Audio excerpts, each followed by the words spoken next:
बिस्मिल्लाहिर्रहमानिर्रहीम। अस्सलाम वालेकुम। मैं हूं आपका मेज़बान मोहम्मद शाहिद। नाज़रीन, स्पोर्ट्स के हवाले से बहुत अहम स्टोरीज हैं, बहुत अहम अपडेट्स हैं जो आप तक पहुंचानी है। नाज़रीन, पीसीबी चेयरमैन ने अब जो कॉन्ट्रैक्ट्स हैं वो उनका ऐलान किया और उनमें बड़ी मेजर मेजर किस्म की चेंजेस की और बड़े बड़े बड़े नाम बल्कि बाहर हुए। उनमें जो फिलहाल डिस्कशन के काबिल है वो तो एक फ़खर ज़मान है।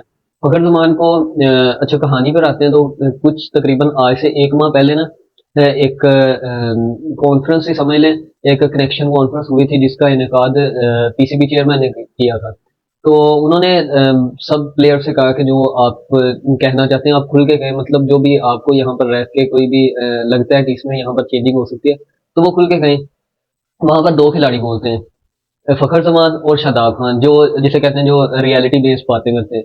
फखर जमान फखर जमान का एक ये है कि यार फखर जमान थोड़ा ज्यादा बोल जाता है as compared to Shadab Khan. Shadab Khan थोड़ा कम बोलता है, इस वजह से उसे उठा के सी कैटेगरी में पुट कर देते हैं कॉन्ट्रैक्ट्स की। और जो फखर जमान है उस वो ये हिसाब लगा ले इतना बोल गया तो उसे कॉन्ट्रैक्ट से ही फारिग कर दिया गया। अगला हमारा टूर है ऑस्ट्रेलिया का, जिम्बाब्वे का। इन दो सीरीज के लिए नहीं खिला रहे, इन दोनों से बाहर है फखर जमान। उसके बाद हमारा साउथ अफ्रीका का आना है, उसमें भी बाहर होना है, अल्टीमेटली बाहर होना है। सेंट्रल कॉन्ट्रैक्ट ही नहीं है, वो कहाँ पर खेलेगा। और नेक्स्ट आगे हमारा चैंपियंस ट्रॉफी स्टार्ट हो जानी है। भाई जिसको ये सीरीज नहीं खिला रहे उसे चैंपियंस ट्रॉफी कहाँ से खिलाएंगे। चैंपियंस ट्रॉफी 2025 वो कहाँ से खिलाएंगे जो बंदे उन्हें सीरीज ही नहीं खिला रहे। मेजर सीरीज ऑस्ट्रेलिया वाली और साउथ अफ्रीका वाले, चलो जिम्बाब्वे को एक साइड पे करते हैं। ये दो मेजर सीरीज है, उनमें वो खेल नहीं रहा, तो आप इस बात का अंदाजा लगाते हैं कि वो मतलब चैंपियंस ट्रॉफी खेलेगा।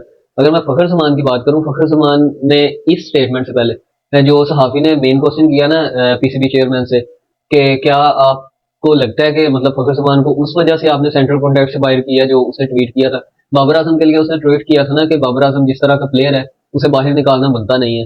तो वो तो खैर मोटी मोटी सी बात है, वो तो एक बहाना बनाया जा रहा है। जो सीधी और साफ बात है वो वही जो है जो फखर जमान ने बोला था और उस चीज को लेकर इस पे हुआ है। और आइंदा आने वाली जनरेशन को भी और दूसरे जो है क्रिकेटर्स उनको भी ये पैगाम मिल चुका है कि जब भी पीसीबी चेयरमैन आपको ये बात कहे ना कि आप बोलें, खुल के बोलें, इसका मतलब ये होगा कि आपने कुछ नहीं बोलना। सीधी सी जो बात है फखर जमान की, आज से पहले कोई भी जिसे कहते हैं कंट्रोवर्सी, टीम में भी नहीं कंट्रोवर्सी मिली ना किसी और जगह। आकिब जावेद की बात करूं, आकिब जावेद ये सीट पे आने के बाद जो फखर जमान सॉरी पीसीबी की सीट पर बैठे हुए ना, इससे पहले कोई भी ऐसा नहीं था कि इसका एक पॉडकास्ट आया था आकिब जावेद का जिसमें इसने खुद कहा था कि फखर जमान जिस तरह का प्लेयर है इसे वाइड बॉल क्रिकेट में कैप्टन होना चाहिए, लेकिन हम इसे यहाँ से टीम से ही बाहर निकाले। अभी आकिब जावेद है ना, बस वहां पर फर्क क्या पड़ा है, आकिब जावेद को पीसीबी की एक कुर्सी मिल गई है जिसकी वजह से वो बोल नहीं सकता, बल्कि बोल ही नहीं रहा। क्यों? तो भाई उसे कुर्सी का डर है, वो बोलेगा तो उसकी कुर्सी चली जाएगी। फखर जमान ऐसा प्लेयर है जो आपके वनडे इंटरनेशनल्स में किसी भी प्लेयर की डबल सेंचुरी नहीं है सिवाय फखर जमान की। फखर जमान सिंगल बंदा है। उसके अलावा ये मैं मानता हूँ जो अग्रेसिव प्लेयर खेलता है ना वो बंदा जो है हर मैच में नहीं परफॉर्म करता।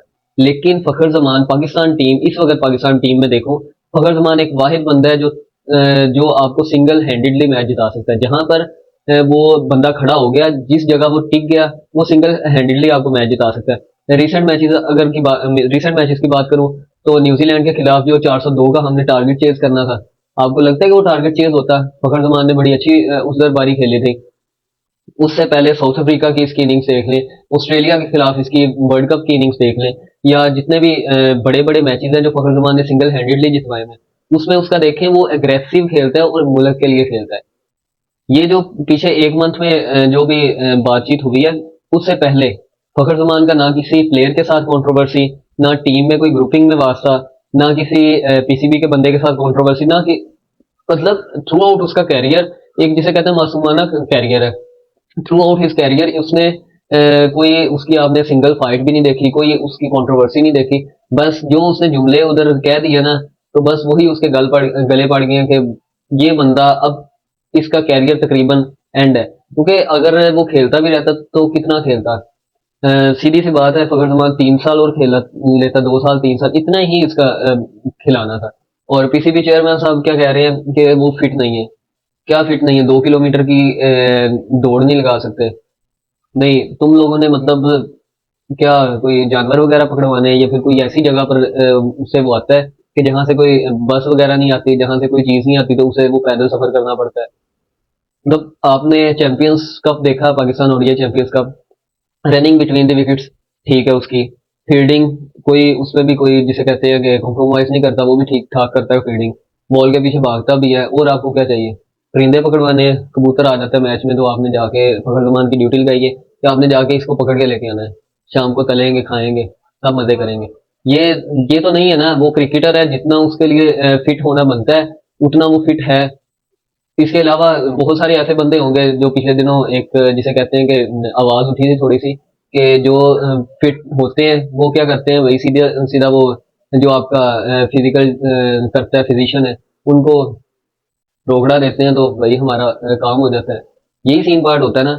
अभी आप फखर जमान को अगर बाहर रख रहे हैं ना, इसका मतलब ये सिंगल हैंडेडली कोई भी बंदा ऐसा नहीं है जो मैच जिता सके। और दूसरा, जहां पर बड़ी परफॉर्मेंस की बात होगी, वहां पर फखर जमान का यही बाबर आजम ने अपने इंटरव्यू में बोला है कि न्यूजीलैंड में जो उसकी परफॉर्मेंस थी, वो कहता है मुझे इस बंदे पे इतना ट्रस्ट था कि अगर ये खड़ा हो गया ना, ये सिंगल हैंडेडली मैच जिताएगा, तो उसने वो किया भी है। तो आपको इन चीजों से खैर दफा मारे। और आगे बहुत सारे नाम है, सरफराज अहमद जो है उन्हें बाहर कर दिया गया। एहसानुल्लाह जो आपका पीएसएल में जिसे कहते हैं कि हारिस राव की परफॉर्मेंस क्या है, जो आप उन्हें इतना कॉन्ट्रैक्ट देते हैं बी कैटेगरी में, सी बी कैटेगरी में सॉरी, उसके पास एक सिफारिश है, बाकियों के पास सिफारिश नहीं होगी। एहसानुल्लाह के पास सिफारिश नहीं होगी, सीधी सी बात है। जो वो हमारी तरह कोई पेंडू बंदा है जो अपनी मेहनत से आ गया है, बस सिफारिश नहीं है उसके पास, जिसकी वजह से वो सेंट्रल कॉन्ट्रैक्ट साइन नहीं कर सका। यही है ना, सेंट्रल कॉन्ट्रैक्ट में उसका नाम नहीं आया। बस यही एक चीज होती है जो पाकिस्तान क्रिकेट को आज से जब ये स्टार्ट हुई है ना 90s में, तो ये यहाँ पर थी, तो अब ये यहाँ पर आ गई है। ये इंडियन क्रिकेट भी सारी स्टार्ट हुई थी, वो यहाँ तक पहुंच गई, ये यहाँ से यहाँ तक आ गया, मतलब नीचे को सफर कर रहे हैं। इनको कोई नहीं है, बस इनको ये है कि हम इंडिविजुअल परफॉर्मेंसेज देंगे, ग्रुपिंग करेंगे, रोला डालेंगे, बस ये क्रिकेट होती है। यार जो भी होगा अब देखा जाएगा। और फिल वक्त के लिए इतना ही, तो हमें याद रखिएगा। अल्लाह हाफिज।